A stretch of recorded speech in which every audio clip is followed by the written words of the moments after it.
right, y'all ready? Okay.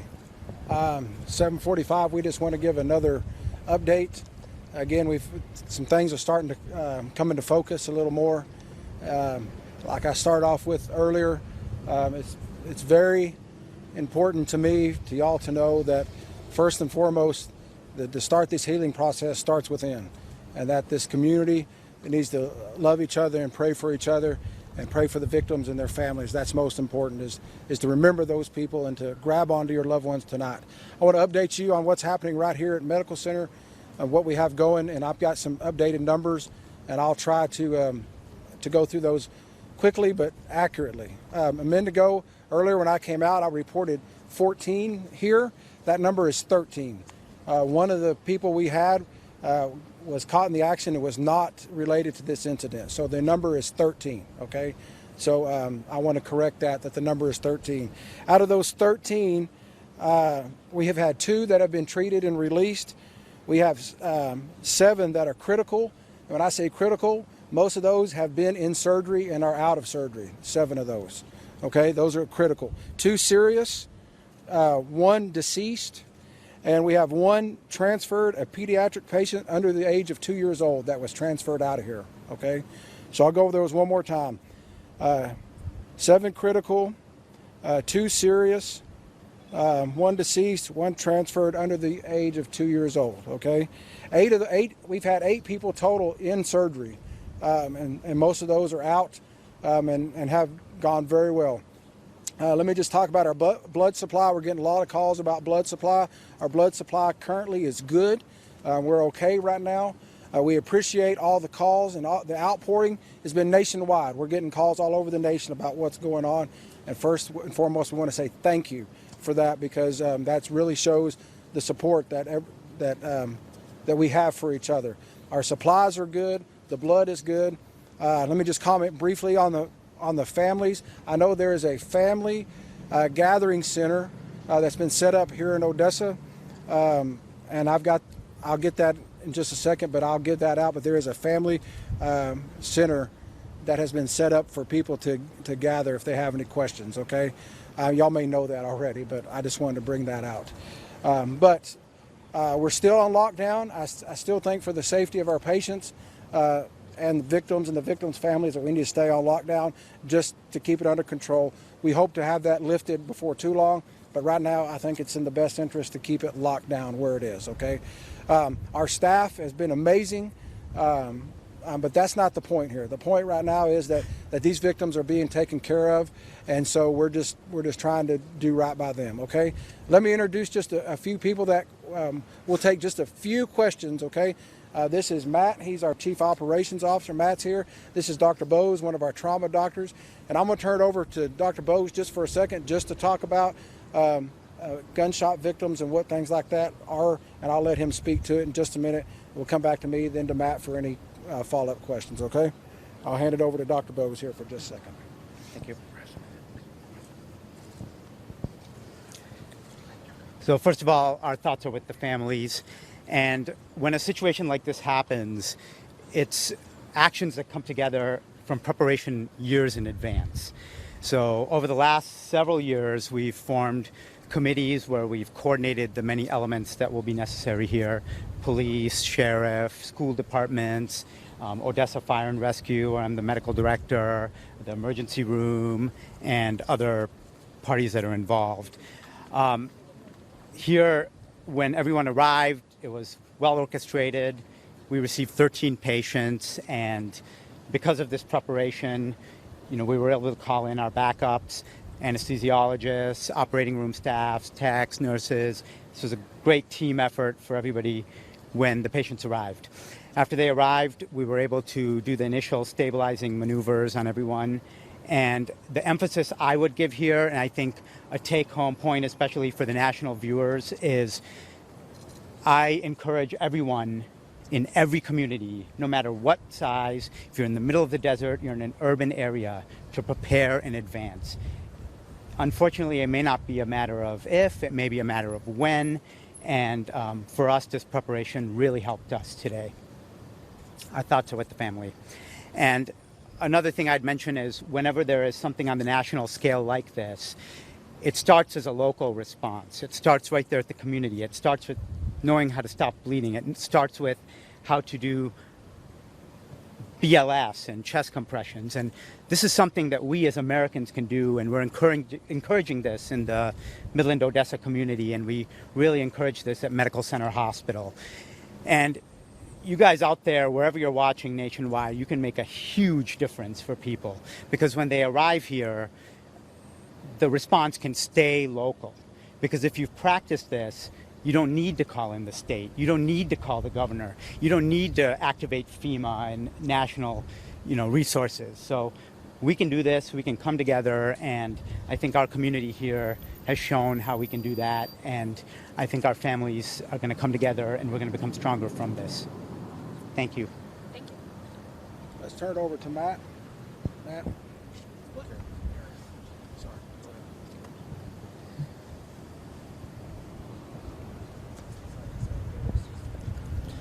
Hi, my name is Matt Collins. I was the incident commander for this incident. First of all, of course, our hearts and prayers go out to all of the victims and their families and our hospital staff as well. This has been a very, very difficult situation.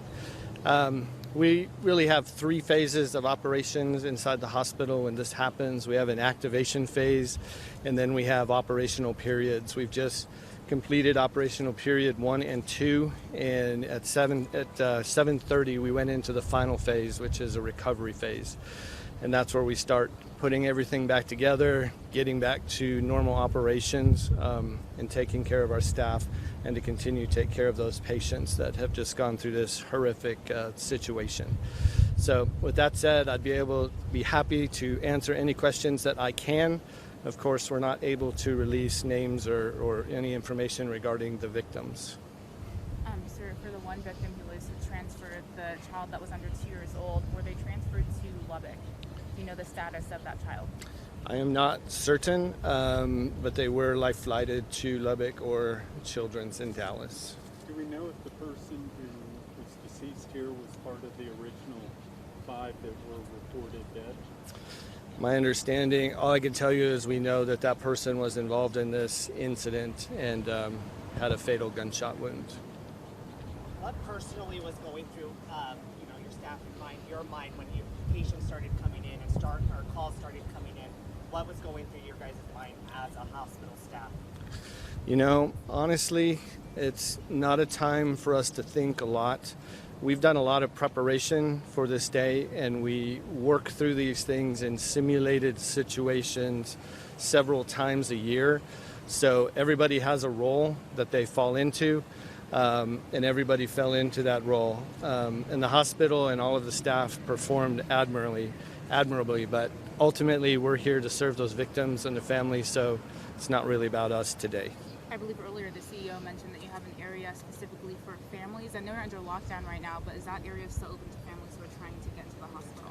We do. Of course, this happens when all of the media is released and social media reports. People come to the hospital seeking reports on their loved ones. So we have a location inside the hospital where we congregated all of those families, and we had a senior nursing official work to reunify them and get as much information as we could to each and every family member. It's my understanding that that room is down to just a couple of families now, and that we've communicated with everybody that we can. Are there any streets that are going to be blocked off or closed down to funnel traffic through, or have things died down?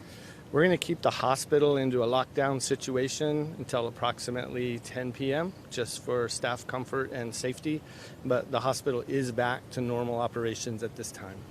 So if you guys had been less prepared, how do you think the situation could have been different? It seems like that preparation made the difference. It did make the difference. I can't tell you because we are prepared, but I think if we were not, we may not have had the same rapid response to the situation and the great outcomes that we had. I mean, we saved 12 people today.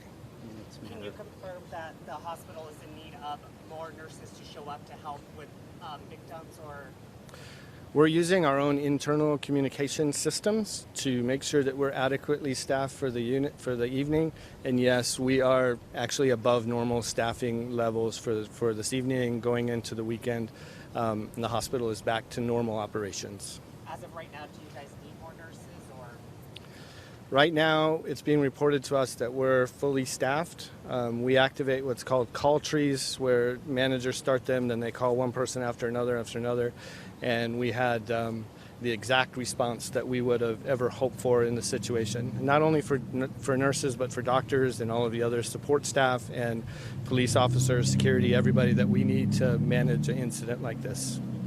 And for people who are watching at home right now, I know that you mentioned your blood supplies are good. That's very good news. And then your supplies inside the hospital are doing well as well. But what can they do to help? You know, as our CEO said a few minutes ago, the community needs your prayers. The victims need your prayers. Families need your prayers. The hospital staff needs your prayers. What we call cash emergency supplies. So when there is a situation like this where we consume lots of supplies while giving the care, we're able to replenish them quickly enough to maintain operations. I think that's pretty much everything I have, except for you said that y'all were moving into the third phase, which is kind of putting things back together and going back to normal. Is that because most of the patients are kind of getting in that stable, condition? Those patients, there's 8 that are 7 critical and 2 that are serious. So I can't give you an update on their exact status, but they are receiving the appropriate care at the level of care they're at. I just have a quick question for the doctor, and we can just keep the mic on you. Have you responded to any of this situation before?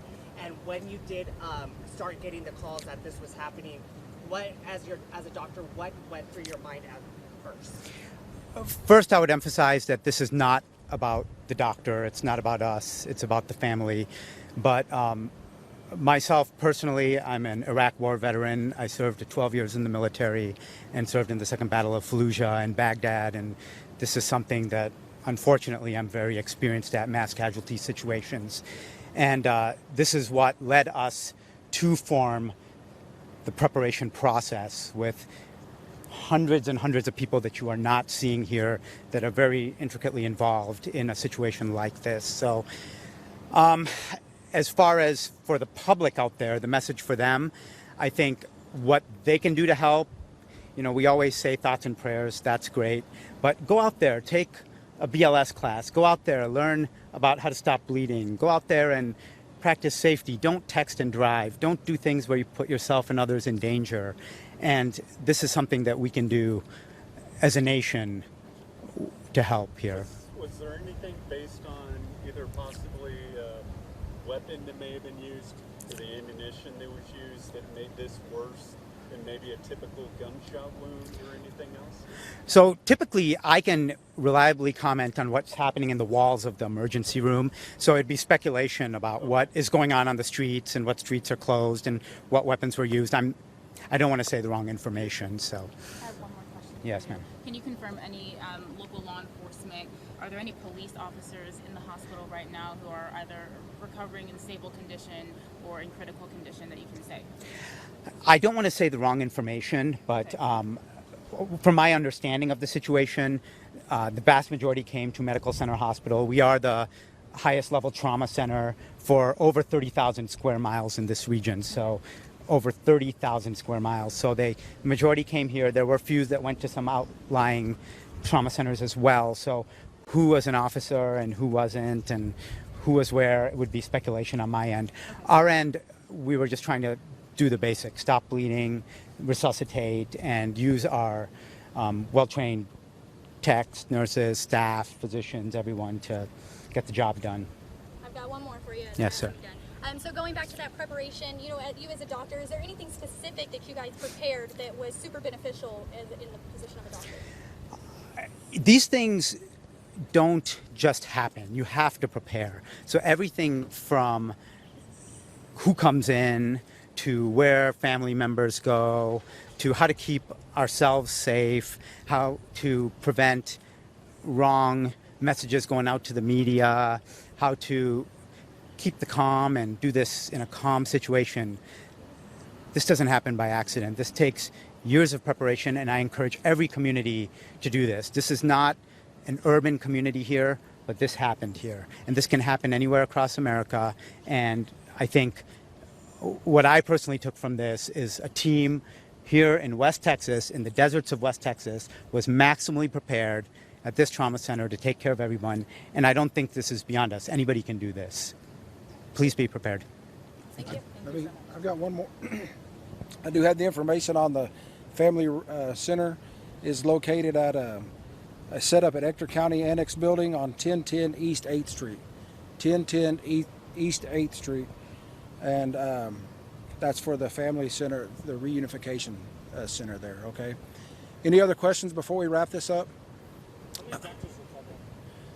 Man, Several. We called in a lot.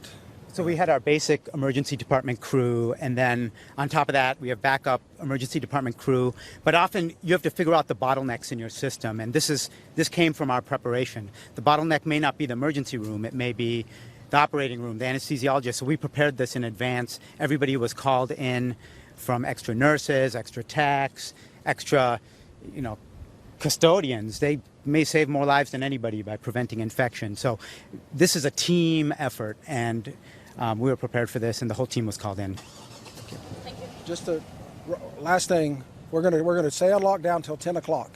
At 10 o'clock, we'll reassess the situation, make sure we're safe. I don't plan on having another one of these unless something drastically changes, okay? But if we do, we'll get the notification out to everybody. But thank y'all for being here. And one final word just to everybody listening to our voice today and tonight is when you go to bed tonight with your families, you need to grab them and hold on tight, because nobody's guaranteed the next day. And grab onto your families and love them, and pray for our staff, our doctors, and these victims families, and hold on to your loved ones tonight. And all we can say is, God bless Texas, God bless Odessa and Medical Center, United States, and love on your family tonight. And thank y'all very much. That's all. Thank y'all. Thank you, everybody.